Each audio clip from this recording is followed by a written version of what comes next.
नमस्कार, good evening. कैसे आप सभी? आई होप आप सभी अच्छे होंगे। मैं सिया कसाना एक बार फिर स्वागत करता हूं आप सभी का डीएनसी परिवार के इस ऑनलाइन प्लेटफॉर्म के ऊपर। तो दोस्तों, आज की जो हमारी वीडियो रहने वाली है वो बहुत ही इंफॉर्मेटिव वीडियो रहने वाली है उन स्टूडेंट्स के लिए जो आने वाले सत्र में बीएससी नर्सिंग करना चाहते हैं। ठीक है, तो बीएससी नर्सिंग करने वाले सभी छात्रों को सबसे पहले तो हार्दिक शुभकामनाएं, क्योंकि आज से कुछ दिन पहले आपने सुना होगा कि Rajasthan university of health science Jaipur ने एक फरमान जारी कर दिया था कि जितने भी बीएससी नर्सिंग करने वाले बच्चे हैं अब उनको कॉलेज अलॉट होगी नीट एग्जाम के थ्रू। मतलब कि अगर आपको नर्सिंग के लिए भी कॉलेज चाहिए तो भी आपको नीट क्रैक करनी होगी, जिसमें सिलेबस बहुत ज्यादा आता था, बहुत लेवल थोड़ा हाई होता था और उसकी कोचिंग वगैरह भी बहुत एक्सपेंसिव होती थी। लेकिन खुशखबरी ये है कि इस सत्र के लिए उस नीट की एग्जाम को रद्द कर दिया गया है और Rajasthan university of health science ने डिसीजन लिया है कि जिस प्रकार से वो पहले अपनी खुद की एंट्रेंस एग्जाम कंडक्ट करवाती थी नर्सिंग की, उसी तरीके से वापस से एग्जाम कंडक्ट करवाई जाएंगी।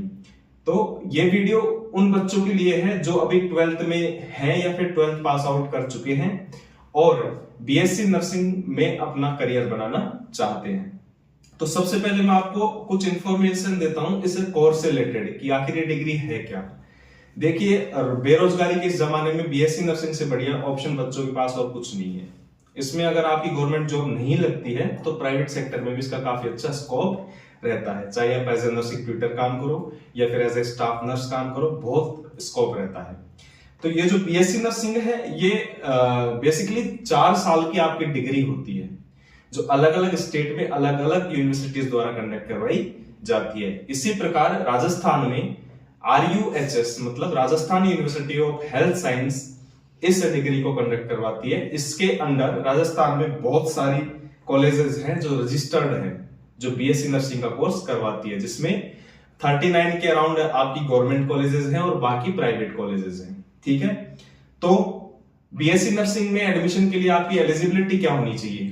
एलिजिबिलिटी की बात कर लेते हैं तो आप 12th पास आउट होने चाहिए और आपके पास सब्जेक्ट होने चाहिए फिजिक्स, केमिस्ट्री और बायोलॉजी। मतलब जिस स्टूडेंट ने 12th में बायो सब्जेक्ट ले रखी थी वो इजीली बीएससी नर्सिंग में एडमिशन ले सकता है। अगर किसी स्टूडेंट के पास मैथ भी थी लेकिन एडिशनल में अगर उसके पास बायो सब्जेक्ट थी तो वो स्टूडेंट भी आपका बीएससी नर्सिंग में एडमिशन ले सकता है। ठीक है, दूसरी बात आपकी डेट ऑफ बर्थ। आपकी जो डेट ऑफ बर्थ है वो 2008 तक की होनी चाहिए। मतलब कि अगर आपकी डेट ऑफ बर्थ 2009 में आती है तो इसका मतलब ये है कि आप एलिजिबल नहीं रहेंगे इस एग्जाम के लिए। आपको फिर नेक्स्ट ईयर ट्राई करना होगा, वो भी नीट के साथ में। अगर आपकी डेट ऑफ बर्थ 2008 या इससे पहले की है, 1990 से लेकर 2008 के बीच आपकी डेट ऑफ बर्थ है तो आप एलिजिबल है इस एग्जाम में बैठने के लिए। ठीक है, तो 17 साल से 35 साल आपका एज क्राइटेरिया हो गया इसका। इस एज के अंदर अगर आप आते हैं तो आप इस एग्जाम को इजीली दे सकते हैं। ठीक है, इसकी website officially ruhsraj.org government website है इसकी, जिसपे जाकर आप अप्लाई कर सकते हैं एग्जाम के लिए। ठीक है, अब उसके बाद में आपकी होती है एंट्रेंस एग्जाम। जब आप फॉर्म फिल कर देंगे, फॉर्म फिल करने के बाद में RUHS आपकी एक एंट्रेंस एग्जाम कंडक्ट करवाएगा।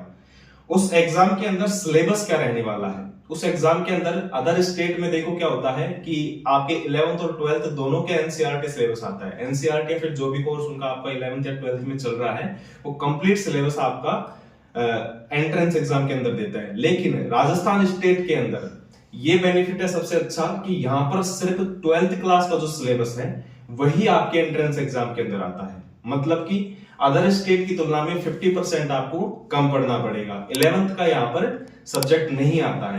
दूसरी बात, 12th में जो आपका अपडेटेड सिलेबस है, मतलब कि जो चैप्टर कट आउट कर दिए गए पहले, एलिमिनेट कर दिए गए हैं कोर्स से, वो आपके नहीं आएंगे।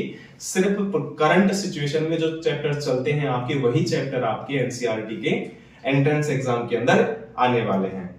ठीक है, तो ये हो गया आपका सिलेबस के बारे में। अब देख लेते हैं कि कौन से सब्जेक्ट का कितना वेटेज रहने वाला है। आपकी जो बायोलॉजी सब्जेक्ट है, बायोलॉजी सब्जेक्ट से आपके 34 क्वेश्चंस आने वाले हैं। मतलब कि 34 क्वेश्चन आपके बायो सब्जेक्ट के आने वाले हैं। साथ ही केमिस्ट्री के आपके 33 और फिजिक्स के भी आपके 33 क्वेश्चंस इसमें आने वाले हैं। और नेगेटिव मार्किंग की अगर अपन बात करें तो नेगेटिव मार्किंग इसमें 0 रहती है, इसमें किसी प्रकार की कोई नेगेटिव मार्किंग नहीं रहने वाली है। ठीक है, अब आपने एंट्रेंस एग्जाम के बारे में सोच लिया है, फॉर्म फिल कर दिया है, तो अब आपके सामने चैलेंजेस क्या आने वाले हैं। देखिए, अगली साल नीट अप्लाई होने वाली है बीएससी नर्सिंग वाले स्टूडेंट्स के लिए भी। तो इस साल क्या होगा कि बहुत ज्यादा लोग एंट्रेंस एग्जाम देने की इच्छा रखते हैं, तो इससे क्या है, फॉर्म बहुत ज्यादा भरे जाएंगे, तो आपके लिए कंपटीशन थोड़ा टफ हो जाएगा। पेपर पैटर्न सेम रहने वाला है, 2-5% टफ या इजी हो जाता है, हर साल हो जाता है, उसमें कोई ज्यादा चेंजेस आने वाले नहीं है। अगर अब अपन बात करें कि फॉर्म की डेट कब तक रहने वाली है ना, तो इस बार क्या है, काउंसलिंग वगैरह आपके टाइम से हो गई थी, इस टाइम से बैचेस वगैरह स्टार्ट हो गए थे, तो अब की बार जो आपके फॉर्म वो टाइम से स्टार्ट होंगे, टाइम से आपकी एग्जाम कंडक्ट करवाई जाएगी। तो इस बार जो आपकी एग्जाम है जो फॉर्म है वो आपके अप्रैल या मई, मोस्ट प्रोबेबली आपके अप्रैल में स्टार्ट हो जाएंगी, और अगर अप्रैल में किसी कारणवश नहीं भी हो पाए तो लास्ट आपके मई में आपके फॉर्म फिल कर दिए जाएंगे एंट्रेंस एग्जाम के लिए आरयूएचएस के। ठीक है, और एग्जाम भी इस बार आपकी जल्दी हो जाएगी, है ना, जो जून लास्ट या फिर जुलाई फर्स्ट में आपकी इसकी एग्जाम कंडक्ट करवा दी जाएगी। ठीक है, तो इस तरीके से आपका रहने वाला है एग्जाम की डेट वगैरह। ठीक है, अब बात कर लेते हैं कि अलग अलग कैटेगरीज के बच्चे से एग्जाम में बैठने वाले हैं, तो कौन सी कैटेगरी की कट ऑफ कितनी ज्यादा रह सकती है।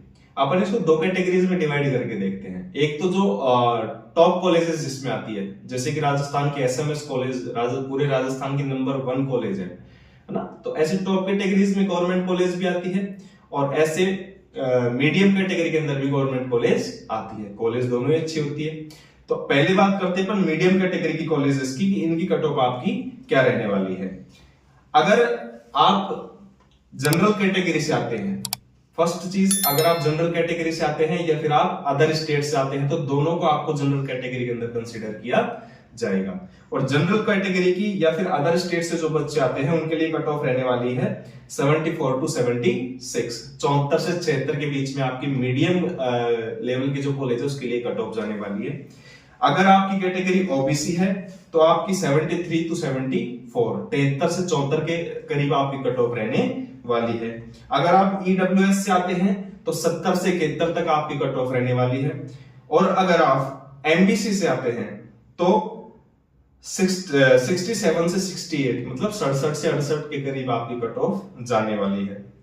इसके अलावा अगर आप एससी से आते हैं तो एससी से कट ऑफ 66 से लेकर 68 तक रहने वाली है, मतलब 66 से लेकर 68 के करीब आपकी कट ऑफ रहने वाली है।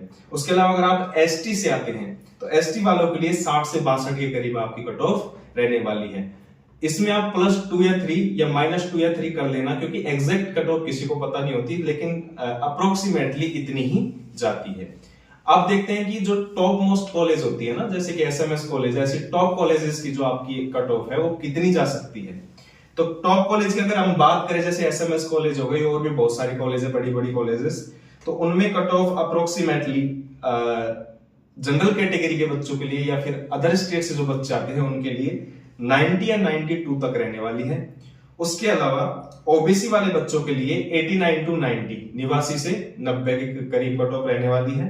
उसके अलावा ईडब्ल्यूएस वाले बच्चे हैं उनके लिए 88 से 89, 88 से 89 के करीब आपकी कट ऑफ रहने वाली है। उसके अलावा एमबीसी वाले बच्चों के लिए 86 से 87 कट ऑफ रहने वाली है, और एससी वाले बच्चों के लिए 85 से 86 कट ऑफ रहने वाली है, और एसटी वाले बच्चों के लिए 80 से 81 कट ऑफ रहने वाली है। मतलब टॉप कॉलेजेस में अगर आपको जाना है तो आपको उतनी ही ज्यादा मेहनत और उतनी एफर्ट के साथ अपनी तैयारी को अंजाम देना होगा। इस तरीके से आप कॉलेज अचीव कर पाएंगे। तो सबसे पहले आपके पास 12th में फिजिक्स, केमिस्ट्री, बायोलॉजी होनी चाहिए। आपकी एज 17 से 35 के बीच में होनी चाहिए। तीसरी चीज, आपको एंट्रेंस एग्जाम में बैठना होगा, एंट्रेंस एग्जाम क्लियर करनी होगी, तब उसके बाद आपको कॉलेजेस अलॉट होंगी। जिन बच्चों के कम नंबर रह जाएंगे या जिनके मतलब क्राइटेरिया से नीचे नंबर रह जाएंगे, उन बच्चों को फिर गवर्नमेंट कॉलेज अलॉट नहीं होगी, तो प्राइवेट कॉलेज अलॉट हो जाएगी। देखिए, प्राइवेट कॉलेज में भी डायरेक्ट एडमिशन मिलना आजकल बंद हो गया है। प्राइवेट कॉलेज की कंप्लीट सीट काउंसलिंग के थ्रू आपको एंट्रेंस एग्जाम के थ्रू ही मिलेगी। तो प्राइवेट कॉलेजेस में आपको एडमिशन डायरेक्ट नहीं मिल सकता। इसलिए मैं तो यही कहना चाहूंगा कि जितने भी दिन बचे हैं तैयारी के, आप अपना पूरा जोर लगा दीजिए, पूरे एफर्ट के साथ, पूरी मेहनत के साथ तैयारी कीजिए। ठीक है, पूरी लगन के साथ तैयारी कीजिए। जाने से पहले आप सभी बच्चों के लिए 4 लाइनें कि जग में जितने जुल्म नहीं उतने सहने की ताकत है, तानों के शोर में रहकर भी सच कहने की आदत है। मैं सागर से भी गहरा हूं, तुम कितने कंकड़ फेंकोगे। चुन चुन कर आगे बढ़ूंगा मैं, तुम मुझको कब तक रोकोगे, तुम मुझको कब तक रोकोगे। झुक झुक कर सीधा खड़ा हुआ, फिर से झुकने का शौक नहीं। अपने हाथों रचा स्वयं, तुमसे मिटने का खौफ नहीं। हालातों की भट्टी में तुम जब जब भी मुझको झोंकोगे, तब तब के सोना बनूंगा मैं, तुम मुझको कब तक रोकोगे, तुम मुझको कब तक रोकोगे। आज के लिए बस इतना ही।